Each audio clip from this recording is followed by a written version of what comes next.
Magandang araw sa ating mga amateur fishing. Ang atin ngayon makikita ay mag-try tayo kung paano mag-fishing sa saan man mga may isda or katubigan. So, bago tayo mag-fishing, ay prepare natin yung mga equipment. Katulad nito, mayroon tayong, ang tawag dito ay fishing line, yung lalagyan dito sa kawil ay tansi. At dito naman sa atin ilalagay, blanco pa siya, na wala pa siyang line. Ito yung medyo matibay.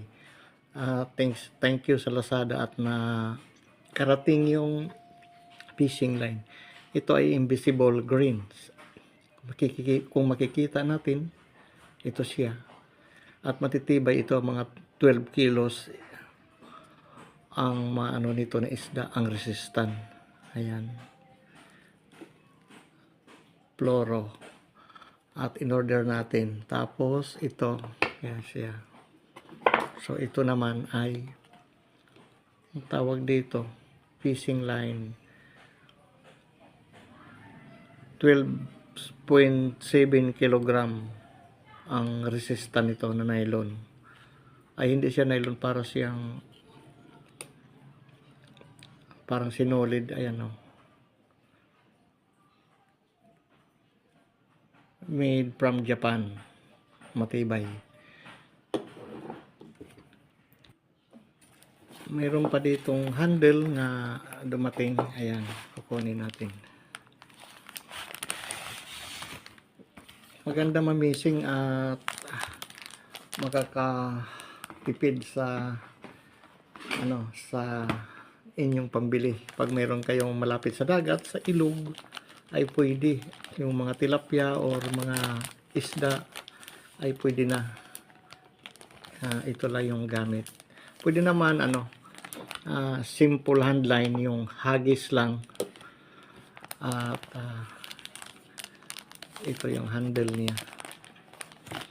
So, abangan natin yung ating pag-fishing sa susunod na atin makikita. Sa mga yung nag-umpisa katulad sa akin, ay pwede naman lang isa ganito lang. At mura man lang sa kung i-orderin natin. So, ito parang ilan lang ito, mga 198. Matibay ito siya. Yung lines, fishing line. At siyempre yung mga hook natin at yung mga fishing kit, kailangan mayroon doon yung mga lalagyan para hindi magkalat.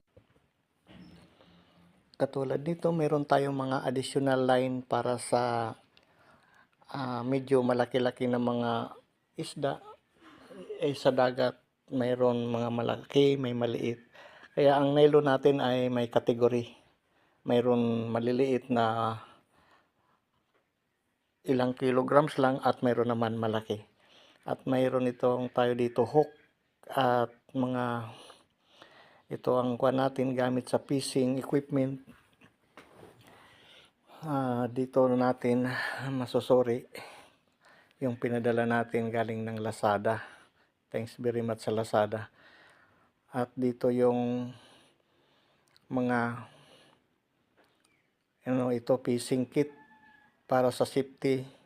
Yung mga artificial na pain ay dito ilalagay natin. At sa mga pwede naman sa mga live or isda na mga ibang pain sa dagat. Katulad nito ng Max, matitibay ang mga ganito. Subok na ito ng mga line fishing. At para sa mga sinasabing mga iba-ibang klase, katulad ng yung mga talukitok, malakas yang humila. Kaya kailangan matibay ang lines. Ito meron tayong hook na pan malaki, pan maliit, pwede rin basta kumagat. mga ano ito, mga matitibay na mga hook. Maganda nitong green at nakulay lang din sa dagat. Kaya hindi makita yan ng isda na mayroon hook. Pag mayroon siyang pain ay talaga i-strike niya. Sa mga ganitong hook ay mga isda na mga live ang pinapain. Meron tayo dito artificial. Ito sa fishing kit ay direkta na ito. Ihagis lang natin at okay na. Ito yung ang kadamihan nito kung makagat sa mga nakikita natin sa mga expert na ay yung malalapad na mga isda.